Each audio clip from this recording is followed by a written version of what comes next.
I started writing when I actually moved to the city. I'd never used it 2 years ago, I started using the red line. up until that point. So that was a couple months ago, 3 months ago, something like that. I've been writing it since I moved here, which was back in 2010. It's been some years from 2009 all the way up to 2013, which is now. I've been using the red line like crazy. The first time I rode on one of the lines, I was probably about 10 years old, and I believe we took the red line. But I started using it a lot more when I came down to go to Columbia about 3 years ago.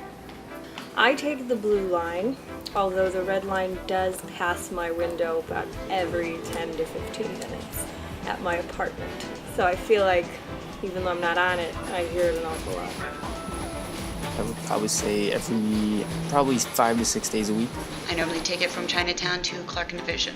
It's primary, it's a necessity. I could walk, but that would really suck. I would definitely say it's a huge primary option. I have no other really form of transportation. And the buses are kind of late all the time, so the red line's very reliable. It's a convenience, but not a primary choice. I'll say that. It usually always smells bad. That's kind of a given. And I have mastered the art of breathing through my mouth and not through my nose, just because the smell on the red line is the smell of this all the time. I'm always afraid of sitting on a wet seat. I had a really awkward moment when one of my thermos, I usually have tea or coffee, and I must not have closed it all the way, and it leaked through the bottom of my bag, so this liquid was leaking from my bag onto the seat next to me, and it was during a rush hour, and of course everybody was looking at that seat and like wanting to sit down, but it was like with this wet liquid, and of course you could probably tell it was coming from my bag, so it was like I felt awful, and I just wanted to get off as soon as possible because people probably thought I was some weird kid that peed or something. I don't know, it was a bad experience, and it was kind of traumatizing. I swear, that is my biggest fear, but it's not happened yet, so it's been a good experience. I haven't had any bad ones yet. I find my overall experience riding the L very entertaining. There's always something going on. There's always a new experience every time I ride on the red line. For the most part, my experiences have been diverse. I mean, summertime, it's like super crowded, super funky. And it's always packed during rush hours, so those are kind of the experiences I've had. I would say, I mean, it's a public transportation. I'm not gonna say it's the best thing I've ever done, but it definitely gets the job done, and that's all that matters. But yeah, day and night, it's a completely different experience, and especially certain times at night, late night. Commuters are just crabby. They're not happy people. Like, in the morning, it's kind of like a zombie period. It is. Like, I look around, it's just, usually everybody's either on their phone or listening to music, and you'll get a lot of homeless people, which you might not see at all in the mornings, so that can kind of be a little shocking if you're not used to that. But those are your two extremes, I'd say.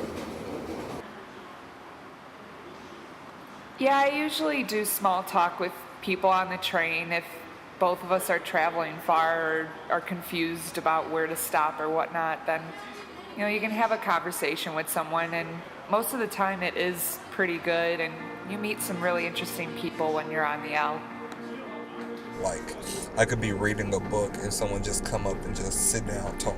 Like, hey, how you doing, buddy? I'm like, oh, okay.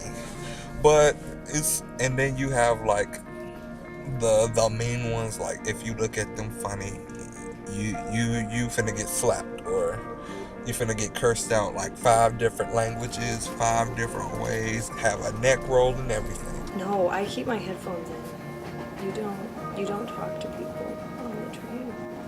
You just don't. I tried to avoid conversation with anyone at all costs. Unless I'm with somebody, then I normally don't like speak out, but yeah, no. Whenever I'm with friends or something, we talk. But one time, I was talking with a friend. we got on the subject of it was either politics or something. It was something kind of a broad topic, and I remember a guy kind of turned around and he jumped in because he really caught interest in what we were saying, and I'd never met the dude before, so that was kind of cool. I had a conversation. That was, I would say, one of the few times I legitimately had someone on the train start a conversation with me. We've had some good times, like singing on the train, ministry on the train, whether someone getting delivered, or just preaching the gospel. I can tell you so many more negative things than positive, But I have had some special moments while waiting for the train. My experience has been improved by musicians that are playing on the train platform. They're all very talented. You can see everything from hip-hop to violinists to guitarists to African music, everything. And it'll really just make your experience a little bit more enjoyable. I really can't think of it. It's really sad. That kind of tells you how public transportation is. No, but I do like when I see people making sure they're leaving an available space for someone else. I think that that's a polite, like... Positive moments, like I guess when I drop something or someone drops something, I'll be like, oh, hey, excuse me, mister, I'll give it to them and they really appreciate it. You know, if by some weird chance I drop something, somebody usually point it out and I'm like, oh, okay, you know, they're not stall zoning out. I remember when me and my family used to live on the south side around 79th. We would have laughs and talks and jokes on that long train ride downtown, and just be enjoying each other's time while we're just riding on the red line, just chilling, like having fun, just having family moments, like bonding. You know, I've given up my seat to a family so the kids can sit by their mom and not be afraid of where they're at. So, I mean, it's those little moments that, you know, people work together to kind of get along with one another in a transportation system such as the L.